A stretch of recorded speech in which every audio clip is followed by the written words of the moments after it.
যারা কোনো কামে আল্লাহর দরবারে গিয়ে ইবাদতের বেরিয়া ইবাদতের সওয়াব তারা পাবে। বেরিয়া মানে যে ইবাদতের মধ্যে কোনো অহংকার নেই। আজাদি 6 লক্ষ বছরের ইবাদত করেছে। কত ইবাদত! আসমান জমিনের কোন জায়গায় বাদ ছিল না সিজদা করতে। 6 লক্ষ বছর ইবাদত আল্লাহকে খুশি করে আবার আরশে পৌঁছে গেছে। একটা কথার জন্য তার সেই 6 লক্ষ বছরের ইবাদত নষ্ট হয়ে গেল। আচ্ছা, 6 লক্ষ ইবাদত নষ্ট হয়ে গেল। কি বেয়াদবি করে ফেলেছে। সেই বেয়াদবিটা কি বলেছে যে আমি আদমের চেয়ে বড়। শুধু এই কথাটা বলেছে, আর কোনো কথা বলেনি। আর এই কথার মধ্যে আছে অহংকার। আমরা বলি না কথায় কথায় কোনকে যে আমি তোর চেয়ে বড়, তোর কি আছে? তুই তো স্কুলে যাচ্ছে, লেখাপড়া শিখিস, তোর কি আছে? আমি ইউনিভার্সিটি পাস করেছি, কত বড় বড় ডিগ্রি আছে, তাই তুই তো আমার চেয়ে নগণ্য লোক। আমরা বলি না এটা, তোর কি আছে? কিছু নেই। বা গরিব লোক যার খাওয়া হয় না তাকে বলে তোর কি মূল্য আছে? গরিব মানুষ হাত পেতে কাজ লোকের কাছে বলি তো। কিন্তু সেই গরিব মানুষ ফকির হয়তো আল্লাহর কাছে সবচেয়ে বড়। আল্লাহ মানুষের চেহারা দেখে না, অর্থ সম্পদ দেখে না, বংশ দেখে না, তার লেখাপড়া কত বড় ডিগ্রি আছে এটাও দেখে না। আল্লাহ দেখে মানুষের দিলটা।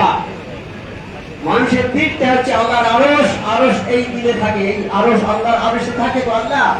মানুষের দিলটা, ইমানদারের দিলটা হচ্ছে আল্লাহর আরশ। মুমিনের দিল হচ্ছে আল্লাহর আরশ।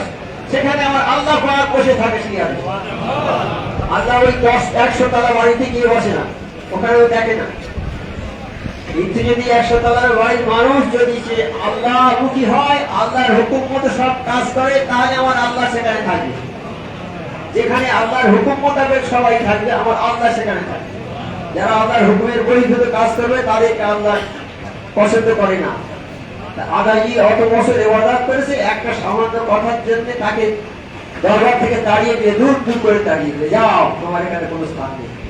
কড়া পরিমাণ অহংকার যার মধ্যে থাকবে, সূচের কোন পরিমাণ, সূচের আগায় যা কতটুকু মান ধরে, সেই রকম পরিমাণ অহংকার যার দিলের মধ্যে থাকবে, সে জান্নাত পাবে না। আর ওই রকম পরিমাণ যদি ঈমান থাকে, সূচের কোন পরিমাণ সামান্য ঈমান যদি থাকে, তাহলে দোজখ তাকে জ্বালাবে না। আমরা সেই আদম কাসিমের দরবারে এসেছি। তিনি আমাদের খুব সবক দিয়েছেন যে বিনা কাজায় 5 ওয়াক্ত নামাজ পড়তে হবে।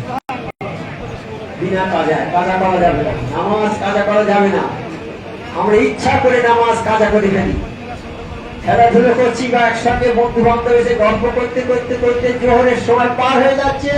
একজন বলছে ভাই নামাজের টাইম হলে, আজান হয়ে গেছে, নামাজ পড়তেই বলে যাচ্ছে, একটু ঘরে যাচ্ছে, একটু ঘরে যাচ্ছে। এইরকম করতে করতে জোহরের নামাজ কাজা হয়ে গেল, টাইম পার হয়ে গেল। এইভাবে নামাজ কাজা করা যাবে না। নামাজ হেফাজত করতে হবে। বলছে নামাজকে হেফাজত করো। হ্যাঁ, নামাজকে বলছে যে নামাজ কায়েম করো। কায়েম করো অর্থাৎ আল্লাহর হুকুম মোতাবেক করো নামাজটা। তোমার মন মতো নামাজ পড়লে হবে না, যেভাবে